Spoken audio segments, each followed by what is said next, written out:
दोस्तों, Indian renewable energy development agency limited IREDA की बात करें तो स्टॉक के अंदर आज भी काफ़ी बड़ी गिरावट हुई है और कल भी ज़बरदस्त गिरावट हुई थी। अब इस गिरावट के पीछे असली वजह क्या है उसको समझने की कोशिश करेंगे। यहाँ पे कुछ अच्छी गुड न्यूज़ भी निकल के आ रही है जो इशारा कर रही है कि आने वाले समय में इरेडा के लिए एक गोल्डन पीरियड शुरू हो सकता है। ये सरकारी कंपनी है जो ग्रीन एनर्जी सेक्टर की कंपनियों को फाइनेंस प्रोवाइड करती है और इसको नवरत्न का दर्जा भी हासिल हो चुका है, यानी बहुत सारा फ्रीडम मिल चुका है बिजनेस करने के लिए। अब आने वाले समय में ग्लोबल मार्केट में भी कंपनी तेज़ी से अपने कारोबार को आगे बढ़ेगी। और जैसे कि आप देखें तो सीएमडी प्रदीप कुमार दास की तरफ से कहा गया कि रिटेल सेगमेंट में कामकाज बढ़ाने के लिए वो अपनी सब्सिडीज कंपनी बनाने जा रहे हैं। तो इन सारी बातों को इस वीडियो के माध्यम से समझने की कोशिश करेंगे। क्या इस गिरावट का फ़ायदा उठा के हमें इरेडा में निवेश करना चाहिए? लेकिन फ्रेंड, उससे पहले अगर आप पहली बार हमारे चैनल पे आए तो चैनल को सब्सक्राइब कर दीजिए, एक बेल आइकॉन दबा दीजिए ताकि जब भी नया वीडियो बने पहला नोटिफिकेशन आपको मिले। वीडियो पसंद आए तो लाइक से जरूर कीजिए। चलो फ्रेंड्स, वीडियो स्टार्ट करते हैं। मैं हूँ आपका दोस्त एसपी दवे और हमारे अपने चैनल ऑनलाइन कमाई में आपका बहुत बहुत स्वागत है। तो आज बाजार में ज़बरदस्त गिरावट हुई है। बीएसई सेंसेक्स में जितनी गिरावट है उससे ज़्यादा गिरावट निफ्टी के दूसरे इंडेक्स में, मिड कैप में ज़बरदस्त पिटाई है, स्मॉल कैप की ज़बरदस्त गिरावट हुई है। तो ओवरऑल बाजार की सेंटीमेंट बिगड़े, इसके पीछे 5 बड़े रीजन है। अगर वो आपको जानना है तो ऑलरेडी मार्केट पे हमारा इससे पहले वीडियो बन चुका है, वो वीडियो जाके आप जरूर देखें। और कुछ ऐसे स्टॉक उसमें सजेस्ट किए गए जो आगे जाके अच्छा कर सकते हैं। अलग अलग ब्रोकरेज उसकी राय है जो अच्छा टारगेट दिखा सकते हैं बहुत ही कम समय। तो वीडियो आपको जरूर देखना चाहिए जाके। अब इरेडा की बाकी स्टॉक की शुरुआत तो फ्लैट हुई 172 पर, जो क्लोजिंग थी कल की। इंट्राडे में 173 का इसने हाई भी बनाया, लेकिन बाजार की गिरावट की वजह से ये भी गिरावट की चपेट में आ गया और इसने 166 का लो बनाया और अंत में क्लोजिंग 167 के आसपास 2.90% की गिरावट के साथ, यानी लगभग 3% की गिरावट हुई। अब इसकी परफॉर्मेंस देखें तो 29 अप्रैल को काफ़ी शानदार प्रदर्शन किया इसने। रिजल्ट के बाद स्टॉक दौड़ा 181 पर पहुंच गया 6.3% की शानदार तेजी के साथ। 30 अप्रैल की बात करें तो क्लोजिंग 178 के आसपास रही, जहाँ पे 1.7% की गिरावट हुई। लेकिन 2 मई को स्टॉक फिर से उतना ही रिकवर हो गया, स्टॉक फिर से 181 के आसपास आए 1.8% की तेजी के साथ। 3 मई को मामूली सी गिरावट हुई, स्टॉक की क्लोजिंग 179 के आसपास रही, जहाँ पे 1% की गिरावट हुई। लेकिन 6 मई को देख सकते हो कि स्टॉक में बड़ी गिरावट हुई। उसके पीछे आरबीआई का फैसला, जिससे 172 के आसपास स्टॉक आ गया 4.1% की गिरावट के साथ। और आज दूसरा दिन है जब बाजार ने साथ नहीं दिया, इस वजह से बड़ी गिरावट हो गई। तो आप देख सकते हो कि ये सोमवार का दिन पीएसयू बैंक और एनबीएफसी के लिए खराब रहा। तो यहाँ पे देखिए आरबीआई की तरफ से एक ड्राफ्ट सर्कुलर जारी किया गया जिसमें प्रोजेक्ट फाइनेंसिंग के लिए जो नियम है उसको सख्त किया गया है। किसी भी प्रोजेक्ट को फाइनेंस करने से पहले आप देख लो कि बैंकों को या फिर एनबीएफसी को कंस्ट्रक्शन की अवधि, आउटस्टैंडिंग एक्सपोजर 5% आउट प्रोविजन करनी होगी। और पीएसयू बैंक के वजह से देखें तो इन सभी बैंकिंग शेयरों में वगैरह दबाव का वातावरण बना।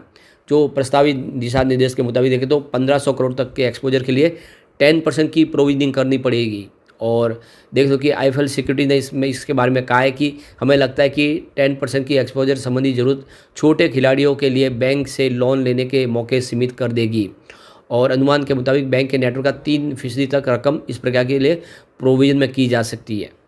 अब यहाँ पे गौर करने वाली बात है कि 2012-13 के दौरान बड़े पैमाने पर इंफ्रास्ट्रक्चर प्रोजेक्ट के ऊपर लोन दिया था बैंकों ने, जिसमें से बहुत सारे डिफ़ॉल्ट कर गए। एक बार इंफ्रास्ट्रक्चर सेक्टर में तेज़ी पकड़े उस समय देख लो कि भारत अर्थव्यवस्था को मजबूत देने के लिए आरबीआई की तरफ से जारी की गई ड्राफ्ट लाइन के तहत यहाँ पे देखें तो जो पहले गलती की थी वो फिर से न करे, इसलिए सख्त कदम उठाने पर फैसला लिया गया। तो यहाँ पे देखिए रिजर्व बैंक ने जो प्रस्ताव दिया है उसमें देख सकते हो कि अलग अलग चरणों में प्रोविजनिंग को बढ़ाने के लिए कहा गया है। तो बैंक को लोन का 5% अलग से रखे बतौर प्रोविजनिंग, और जब प्रोजेक्ट शुरू हो जाए तो इसे कम करके 2.5% तक कम किया जा सकता है। सब कुछ ठीक रहता है तो लोन की किस्तें समय से पहले मिलने लगती है, तो बैंक के पास अगर पर्याप्त नकदी होती है तो उसे घटाकर 1% भी किया जा सकता है, यानी प्रोविजनिंग सिर्फ 0.4% तक रखी जा सकती थी।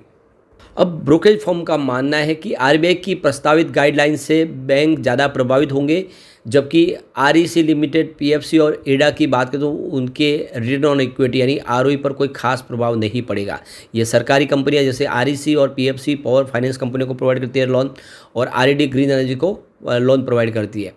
हालांकि उनका Tier 1 रेशियो 200 से लेकर 300 बेसिस पॉइंट तक प्रभावित होगा। और उनके वैल्यूएशन मल्टीपल में संभावित रूप से गिरावट भी आएगी। टियर 1 कैपिटल रेशियो वह रकम होती है जो वित्तीय संस्थान के रिस्क मैनेजमेंट के तौर पर रखते हैं। तो ये थोड़ी सी चिंताजनक बात है और इसका असर हमें इन शेयरों में कल देखने को भी मिला। तो ये थोड़ी सी चिंताजनक बात जरूर है, लेकिन अभी एक जो बड़ी गुड न्यूज़ निकल के आ रही है, यहाँ पे IEEFA की रिपोर्ट जारी की गई जिसमें कहा गया है कि फाइनेंशियल ईयर 2024 में इंडिया ने करीब देखें तो ग्रीन एनर्जी के करीब 69 गीगावाट के टेंडर जारी किए गए, यानी गवर्नमेंट लगातार टेंडर की संख्या को बढ़ा रही है। तो यहाँ पे देख दो कि institute of energy economics and financial analysis की तरफ से जो रिपोर्ट जारी की गई जिसमें कहा गया है कि फाइनेंशियल ईयर 2024 गवर्नमेंट की तरफ से जो टारगेट 50 गीगावाट का रखा है उसको टारगेट को भी यहाँ पे हिट किया है और काफ़ी अच्छा यहाँ पे एक रेस्पॉन्स देखने को मिला है, काफ़ी शानदार 69 गीगावाट के टेंडर जारी होते हुए दिखाई दे रहे हैं। तो यहाँ पे देख सकते कि IEEFA के जो डायरेक्टर है साउथ एशिया के, उनका कहना है 2019 से लेकर 22 तक सप्लाई चेन में प्रॉब्लम थी, ग्लोबल रीजन भी थे, कोविड का असर था, पेंडेमिक दौर जिसकी वजह और रसिया यूक्रेन का युद्ध, इन सब की वजह से सरकार अपनी जो रणनीति उसको आगे नहीं बढ़ा पाई। लेकिन अब यहाँ पे माहौल पूरी तरह से ठीक हुआ है, तो सरकार अपना जो टारगेट है 50 गीगावाट का पर ईयर एनुअल का उसको पूरा करते हुए दिखाई दे रहा है और आने वाले समय ये टेंडर की प्रक्रिया को आगे बढ़ाया जाएगा। यहाँ पे सरकार 4 गीगावाट के विंड एनर्जी के टेंडर भी जारी करने जा रही है। इसके अलावा सोलर और थर्मल स्टोरेज के टेंडर होंगे। तो कुल मिला के इस रिपोर्ट के माध्यम से समझ सकते हो कि एक बड़ी अपॉर्चुनिटी इस समय दिखाई दे रही है इरेडा के लिए। इरेडा ग्रीन एनर्जी सेक्टर को फाइनेंस प्रोवाइड करेगी। तो ऐसे में ये बहुत बड़ी जो टेंडर सरकार की तरफ से जारी हो रहे हैं उसमें बहुत सारे निवेश की जरूरत पड़ेगी और इरेडा के लिए ये बहुत अच्छा मौका है। और फाइनेंशियल 2024 में तो अलग अलग स्टेट के माध्यम से टेंडर जारी किए जिसमें गुजरात ऊर्जा विकास निगम लिमिटेड, इसके अलावा राजस्थान ऊर्जा विकास निगम लिमिटेड, ये इसमें एक बड़ा रोल प्ले कर रहे हैं जो काफ़ी बड़े टेंडर जारी कर रहे हैं। रीजनल एनर्जी सेक्टर में अपॉर्चुनिटी बहुत है गुजरात राजस्थान में भी। तो कुल मिला के ये एक बहुत बड़ी एक गुड न्यूज़ है इरेडा के लिए। एक और बड़ी गुड न्यूज़ निकल के आ रही है, ग्लोबल मैन्युफैक्चरिंग कैपेसिटी इस समय सोलर PV मॉड्यूल की देखें तो काफ़ी तेज़ी से बढ़ती हुई दिखाई देगी। नेट जीरो कार्बन पॉलिसी के तहत पूरे विश्व के अंदर इस समय एक्टिविटीज़ बढ़ने लगी है। अब देखें तो इससे काफ़ी ज़्यादा जॉब भी क्रिएट होंगे और देख सकते हो कि इंटरनेशनल एनर्जी एजेंसी का जो रिपोर्ट जारी किया उनका कहना है कि काफ़ी समय के बाद जितने विश्व के देश हैं वो तेज़ी से ग्रीन एनर्जी सेक्टर में निवेश की तरफ प्रेरित हो रहे, सोलर PV हो या फिर स्टोरेज के ऊपर हो या विंड के ऊपर हो। तो ये एक तरह से निवेश का ये मौका बन रहा है और इसमें आप देखें तो विश्व के सभी देश बढ़ चढ़ के हिस्सा ले रहे और इंडिया भी इसमें पीछे नहीं है। इंडिया भी तेज़ी से अपने यहाँ पे निवेश को बढ़ा रहे। इंडिया ने इसके लिए बहुत सारी पॉलिसी जारी की गई है, सरकार की तरफ से इंसेंटिव दिया जा रहा है, डायरेक्ट FDI लाया जा रहा है, नहीं फॉरेन डायरेक्ट इन्वेस्टमेंट के लिए छूट दे दी गई है। तो ऐसे में आने वाले समय निवेश आएगा और आप देख सकते हो कि बहुत सारे इन्वेस्टर जो अभी इस सेक्टर में नई एंट्री भी कर रहे हैं।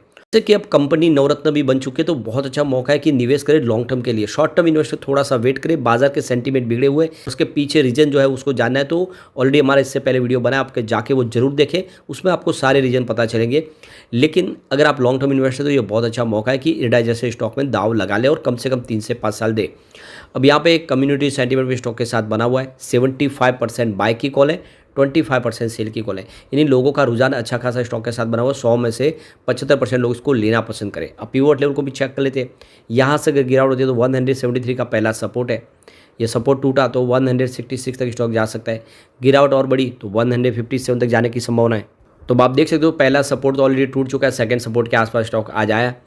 अब पॉजिटिव माहौल बना तो 189 का फर्स्ट रेजिस्टेंस है, इसको पार कर लिया तो 198 तक स्टॉक जाएगा और एक बार 198 क्रॉस होते ही 205 तक जाएगा, यानी 205 तक जाएगा। यहाँ से एक तेजी की संभावना बननी शुरू हो जाएगी।